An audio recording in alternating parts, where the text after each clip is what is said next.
Georgia is the standard of college football. And if you needed more evidence of that, maybe you needed more research to be done. Well, let me tell you, we've done the research. The research has been done, Facts have come in. and and we're here to report that Alabama down bad, y'all. They down bad. Coordinator hires have finally been made now, months into the searching process, and let's just say it's nobody's first choice today on the Locked On Bulldogs podcast. You are Locked On Bulldogs, your daily podcast on the Georgia Bulldogs, part of the Locked On Podcast Network. Your team every day.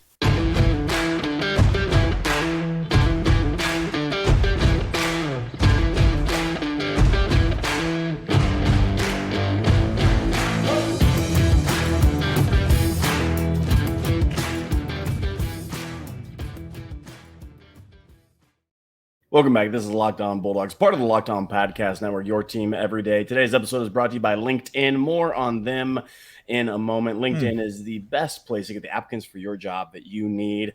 Well, you gave us more on them right then. What's that? You said it was going to be more in a minute, but then you just went ahead and gave us a little bit more right then. I'm going to give even more. This man he's a giver.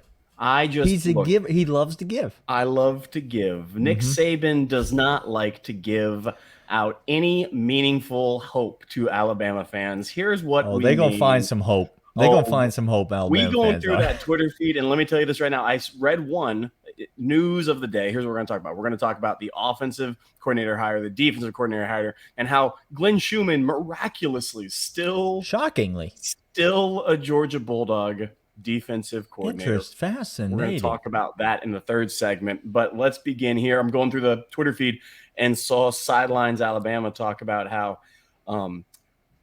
Alabama going vintage late 2000s was not what I had in mind, but I'm here for it. Oh, and I said, yeah.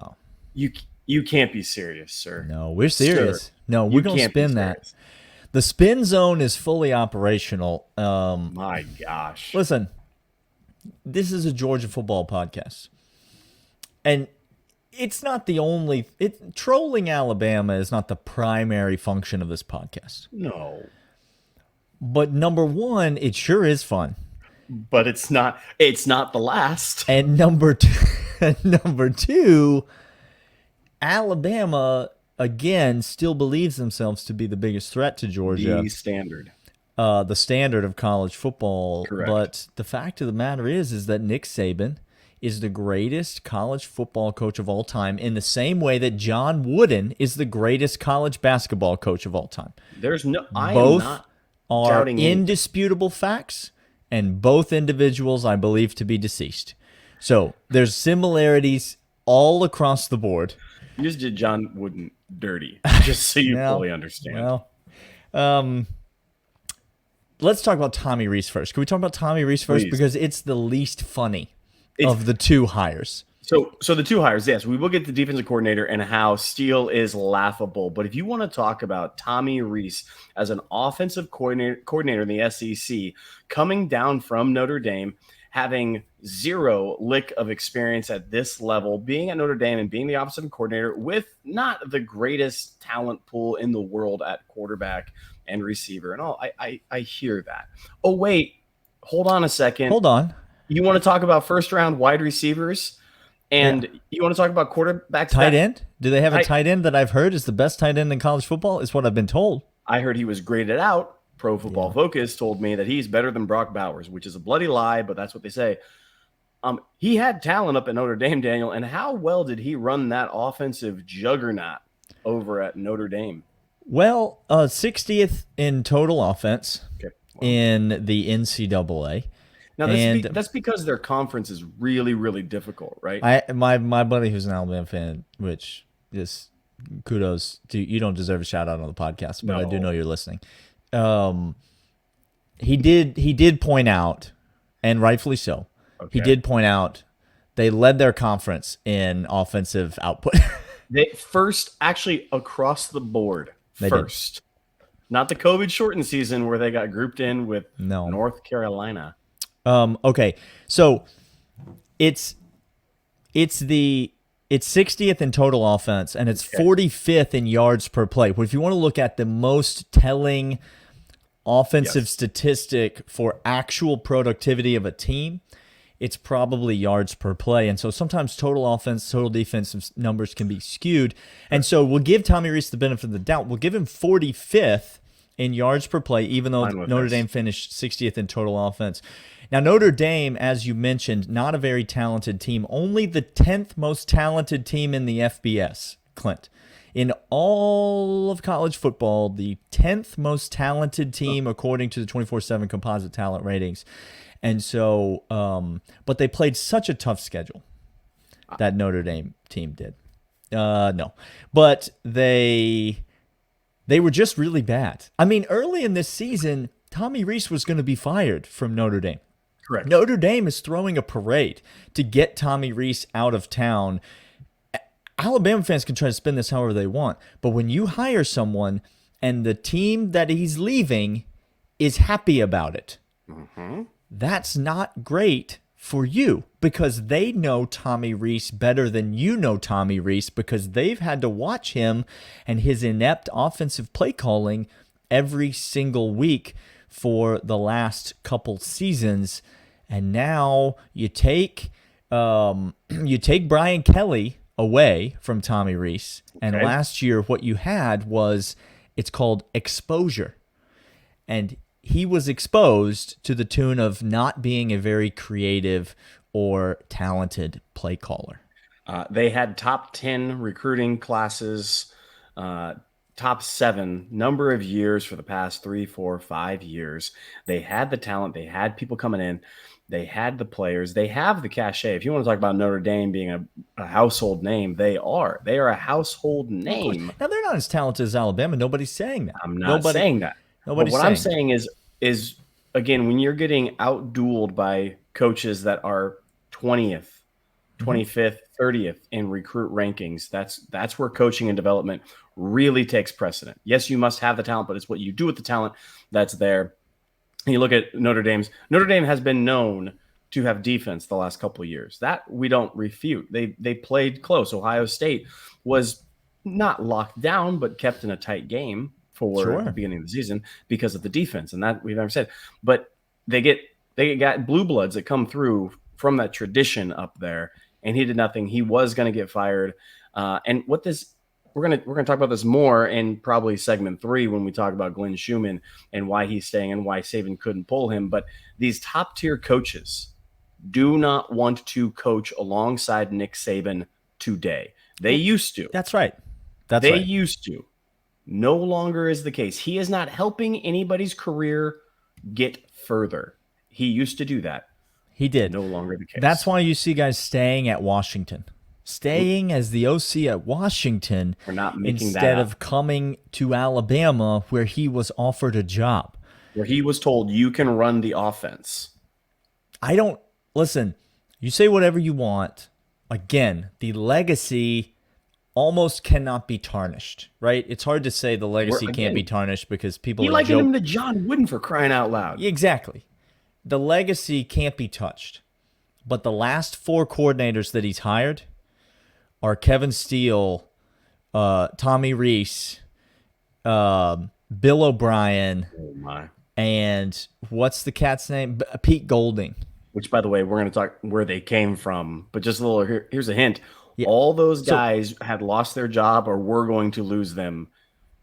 I'm just saying, Alabama fans, no one's disputing Kirby Smart, Lane Kiffin, Steve Sarkisian, Brian Dable. No one's disputing these hires. No one's disputing these incredible coordinators that Nick Saban has developed and coached and springboarded into bigger and better things. What is being said on this podcast and across the country about Alabama that you can't handle is that those days are over, because Nick Saban is over the hill in terms of coaching and will never be the same thing that he used to be. Ooh, you love to hear it. We're going to come back after this, but first I want to let you know about LinkedIn. LinkedIn is the place that you need to go right now to get every single applicant that you need for your job. Businesses are opening up. COVID has been a long distance memory as people in the world begin to open remember it. once again, long ago. Daniel, LinkedIn is the place that you get the applicants that you need for free. You get to post your job for free and have at your disposal millions upon millions upon millions of networks that people have, people know, and people connect to, peers, professionals. You get by word of mouth. You get by who somebody knows. Connections are the way to do this, not just a cold call, not just an open audition. Don't do that. That's not the way to go. Instead, go over to linkedin.com/college, linkedin.com/college. Post your job for free right over there. It's fantastic. It's easy. And again, you're going to get the right candidate for your job right now. Okay, so we've already dealt with the offensive side of the ball. Can we have a good laugh now? Can we let loose? The unserious is that Tommy Rees is not a good football coach. He should be unemployed, would have been unemployed if Nick Saban wasn't desperate and wasn't turned down at minimum one or twice in the last 2 weeks. And he went to try to save face, and he needed a hire, and Tommy Rees was there. Okay. We thought was going to be the hilarious Alabama off a coordinator coaching hire of the season. We thought that's going to be the bottom of the bucket. I had a tweet loaded up where I was going to say I had a draft formulated saying something to the effect of Alabama decided to make the most ridiculous offensive coordinator hire of the offseason, and then the Dallas Cowboys swooped in off the top rope and took the crown, which, if you don't know, the Dallas Cowboys hired he who shall not be named. I don't know who it is, so stop. We're not going to talk about it. I thought that was going to be the one we were joking about. Sure. 60th in total offense, 45th in yards per play.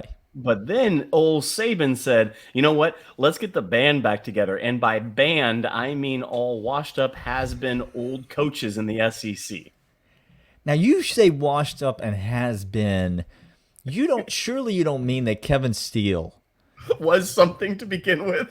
Well, number one, was ever something to begin with. Yes. Wasn't just suckling off the teat of Kirby Smart for every successful stop that he's ever made in his coaching tenure. Let's talk about some really insightful numbers, okay? Please do. Kevin Steele's coming from the University of Miami. Now, we said that Notre Dame had the 10th most talented roster in the NCAA last year.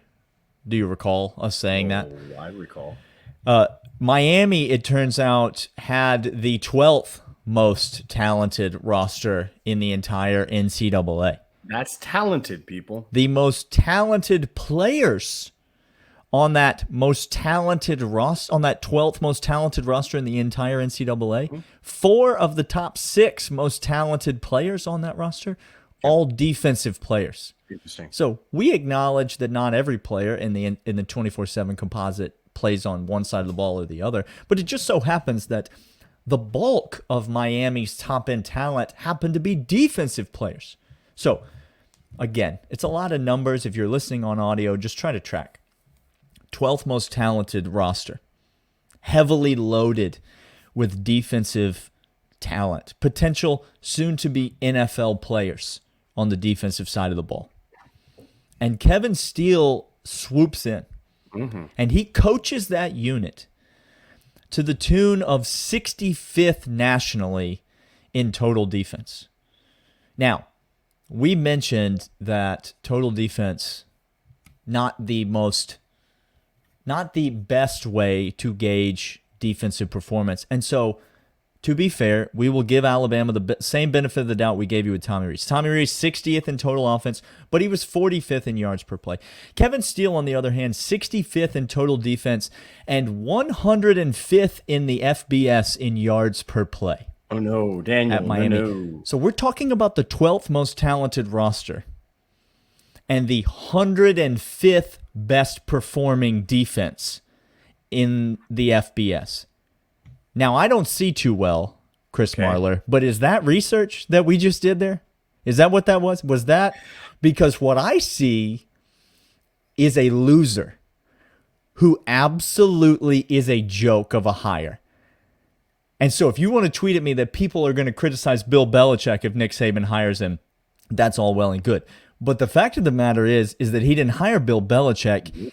He hired Timmy Belichick, or whatever that mullet guy's name is. Like, nobody is scared of Kevin Steele. And the Alabama defense next year will be bad. They will be bad. They are going to be historically bad for Alabama standards, Correct. not SEC, for Alabama standards. Steele, while he was at Auburn, coaching over there, Daniel. Alabama, built by Auburn. I think everybody knows that. Everyone knows that. Everyone knows it. Built by Georgia players and Auburn coaches. Correct. Never ascended past third best defense in the SEC while he was there. A handful of times, fourth and then sixth, having Mississippi State, Kentucky, Missouri have better defenses during that time than him. Yes, the stalwart Missouri. Now, again, you want to talk about rabid fan bases and players that will come to Auburn just because the name Auburn. LSU, Auburn, Alabama have guys that will come just because of the logo and the name. They don't even look at anything else. You offer, the name's there, they'll come for family ties, regional ties, whatever it is. And then they're either developed or they're not developed. They're either coached or they're not coached.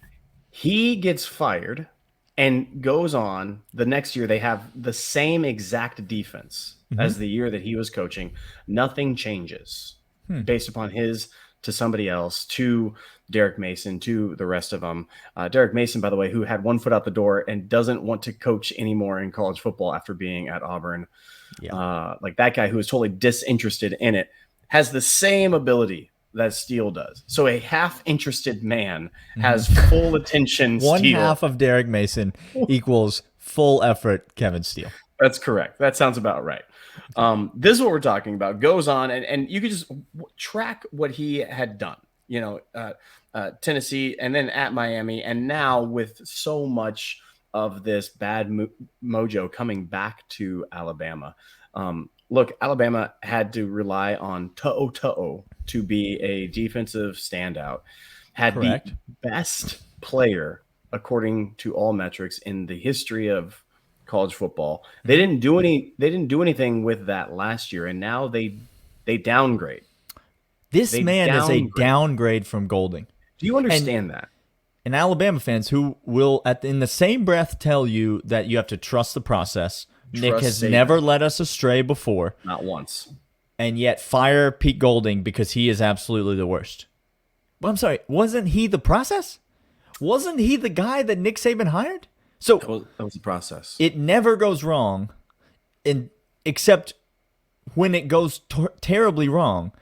And then you go out and you absolutely just get stonewalled by Glenn Schumann, who is your first choice, which we're going to talk about in segment 3. I can't wait for that. That was my best. Then, Lord in heaven, who else must you have called? Who else must you have called? Did Will Muschamp get a call that we don't know about? Steelers, y'all. Okay. Who else must you have called? At some point, I didn't believe them when the rumors about Grantham were surfacing. I didn't believe them because I thought, okay, this is Twitter being Twitter. This is absolute nonsense. There's no universe in which Nick Saban and Alabama would hire Todd Grantham, who has proven at multiple stops to be incredibly bad. Abysmal. At being a defensive coordinator.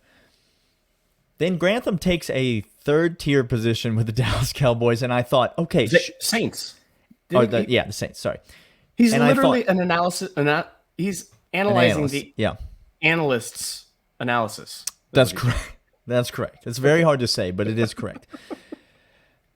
And I thought, okay, even more proof that these rumors were false. There's no way that Alabama offered him the DC job, and then he took an analyst job. But then you go hire Steele, and it makes me rethink everything because Todd Grantham is better than Steele.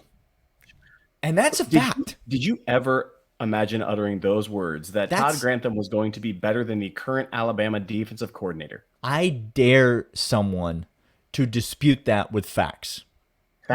With not numbers. With facts. I dare someone to do that. And we're going to get into this with Shu in the next segment, but here's what I just want to say. Nick Saban is losing control. And how do I know he's losing control? He ran out everybody that could push him. And he's bringing in guys that he has absolute 100% fear tactic authority over. Kirby not doing that. Todd Monken looks at Kirby and says, this is my offense. And Kirby has a respectful understanding that, yes, it is. Nick Saban is losing control. He feels it slipping because what he's doing is he's bringing in two guys that he knows I can control Tommy Rees and I can control Steele. And it's a bad look, y'all. It's a bad look. It's not going great. No. It's not going great. So it's like Daniel's going to let you know about Built Bar, and then after that, we're going to talk about Shoe. I'll tell you what is going great is me eating a lot of Built Bars lately, and I've been to your house, so they're in your cupboard for you to eat. It's a perfect scenario. You grab one on the way to work. You grab one when you hit that 2:00 lull at the office. They're a perfect meal replacement on the go, pre-workout, post-workout. We've been telling you about them forever because they are absolutely fantastic. It's a protein bar that tastes like a candy bar. They're high in protein, high in fiber. Those are things that you want to put in your body. They're low in sugar. That's something that you don't want to put in your body. I'm just trying to help people out here. They are the protein bar that tastes like a candy bar. And right now, you go to built.com and you enter the promo code LOCKEDON15. You get 15% off. You go to Sam's Club. I think they have them. You go to Walmart. I think they have them. You start to see Built Bars pop up everywhere because the world is starting to catch on that this is a much healthier, much tastier option to put in your body than that 3:00 Three Musketeers that you have traditionally been having. Do something new. Try a Built Bar. They come in a wide variety of delicious flavors, 100% real chocolate, fruit flavors, caramel flavors, birthday cake flavors, crunchy ones, chewy ones, whatever is your preference, you can get it. Built.com, the tastiest protein bar on planet Earth. All right, Daniel, let's talk, shall we, about how we were told that Georgia was going to lose out. On good authority. We were told on good authority. By good authority, we mean Alabama message boards and the hopes and tears at the bottom of an ashtray outside of Kmart. That's what we were That's what we were told. We were told by the 2020 Mickey Mouse champion Alabama Crimson Tide that no one would say no. To go from Georgia defensive coordinator to Alabama defensive coordinator is a promotion, Clint. That's being promoted. That's what we were told. And so no one would turn that down. No, why would because you don't turn down a chance to work next to the king. Yeah. And it turns out that's true. You don't, which is what he did. He did not turn down a job to work at the king. He took that when he left Alabama and came with Kirby. Kirby and Shu are inseparable. Again, just like Lanning, Kirby is going to get Shu a head coaching position. Well, Glenn Schumann's going to get Glenn Schumann a head coaching position. I'm sorry. He's going to earn it. You're absolutely right. Kirby is going to assist him and just like he did Dan Lanning.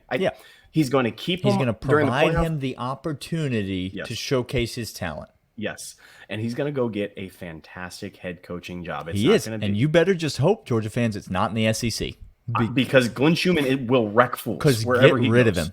Get him far. Oregon is a perfect place. Perfect place. Let's have Glenn Schumann go to Stanford. Let's just get him. You know what? The ACC needs some little Glenn Schumann. That's who they need. Just get on over there. ACC is not far enough, Clint. No, let's get him in the Big Ten. Let's get him out. Let's get him to Utah. I'm fine Kyle with that. Whittingham's going to probably kill someone with his bare hands and be doing hard time. Let's get Glenn Schumann out. By the way, tell me that's not within the realm of possibility. Listen, it's not yacht level analysis, but I'm just saying it's possible. Okay, so Glenn stays at Georgia like we said he was going to do and like everyone knew and like the hopes and dreams of Bammers were dashed with that. And here's again what that means. It means the top level assistants are turning down Nick Saban without an actual offer coming their way.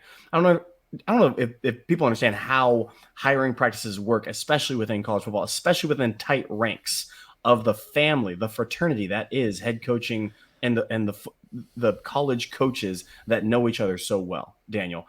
You don't it's not like every other job interview where you start with 100 and you whittle it down and you get down to your final candidate and you offer them a job. These guys typically have offers before they hop on a plane most of the time. Yeah. Okay. Because they know each other. When Kirby assembled his team, when Dan Lanning assembled his team, when all these guys are assembling their team, they reach out. So yes, I'm sure Glenn got a call, Daniel. I'm positive of bet that. Glenn's agent fields quite a few calls, Clint. I bet he's gotten called about many things. I'm sure Glenn said, hey, Coach, I hope the lake's treating you well. Glenn, I want to get you out here. You know what? I hope it's treating you well. I've got a couple recruiting visits I got to make. I'd love to find the time, but I just don't know if I'm going to be able to do it. That's what happened when you get shut down before you actually get to offer him. When you're inviting him out to the lake to offer, this is all hypothetical, but I guarantee this is how it happens on the back end, and you have to go out and get somebody else like Steele. Glenn Schumann's going to stay at Georgia till he gets a head coaching position. Which is not going to be very long from now. It's 2 years from now, guys. 2 years from now. Yeah, I'm saying that's the max shelf life that we have. Glenn Schumann is this next year and the year after that, and more than likely it's just next year. And you're right. Think of enough for the 3-peat, Clint. That's enough. That's all. Okay. I'm just saying that's enough. That's enough to do what's never been done. That's all that we did. What's never been done, which is back-to-back in the college football playoff era. That's never been done. That's interesting. That's wild. This is, again, what it means for us. Thank goodness. What it means for Nick Saban is that he can't even get past first call with his choices of people. That's what it means. It's rough. Not a good look. It's not a good look for Alabama, but bigger picture, to your point, it's more about where Georgia is right now. And where Georgia is right now is the place that you want to be. And here's why that matters. Because the offseason future of one Todd Monken still to be determined. At time of recording, still, good Lord, NFL, get your act together. Do your job. Just figure it out. I don't know why anybody still watches the NFL. Just figure it out. Peace and peace to you guys. We still don't know what's going to happen with Todd Monken, but here's what we do know. What do we know? Kirby Smart's not going to pull some University of Tennessee hiring process like Alabama just did. And I use that knowing full well what I just said. This offseason hiring by Alabama, it reeks of the University of Tennessee. And if you're not aware of how big of an insult that is, you haven't been paying attention to the University of Tennessee. They almost hired old face cover McGee over here. They literally hired a man who dressed like a turtle on the sidelines. And that is the best we can describe on this podcast. And that was to replace Butch Jones, who replaced Derek Dooley. These are the hires we're talking about. So we get what we're saying. Georgia's not going to have that when they need to replace. First of all, Georgia replacing defensive coordinators. Kirby just opened a back door, and he got defensive coordinators lined up. Oh, you're telling me that I'm going to learn from the king of defense, and he's going to get me a head coaching position in any D1 college I want? Cool. I'll go work for him. Offensive coordinator is not going to be any different, Clint. Nope. Maybe it's going to be Mike Bobo, and maybe that's going to be the direction that it goes. And listen to me. If it is, Alabama fans going to come hard, Georgia. They're going to come hard. And they're going to try to use statistics to show that Mike Bobo wasn't good, which Georgia fans know full well you can't do. Bring the statistics. We've been trying to do that for years, and it never works. Ask Dawgs Stats, because he will just hammer you with data. Meanwhile, Kevin Steele had the 105th ranked defensive yards per play unit in all of college football last year. Those are numbers. Go back and listen to last week when we said the most feared team in the SEC for Georgia is LSU, and it's not Alabama. And this continues to prove the point. We might, based on this recent development, we may have had Alabama ranked too high 5 years from now. We're banking on the fact that Nick Saban has retired and they've hired someone who is alive, who is currently living. They've hired their current offensive coordinator to just come on, Tommy Rees. It's just been promoted to Alabama head coach. This has been Locked On Bulldogs, part of the Locked On Podcast Network. Your team every day. We will see you guys tomorrow. See ya.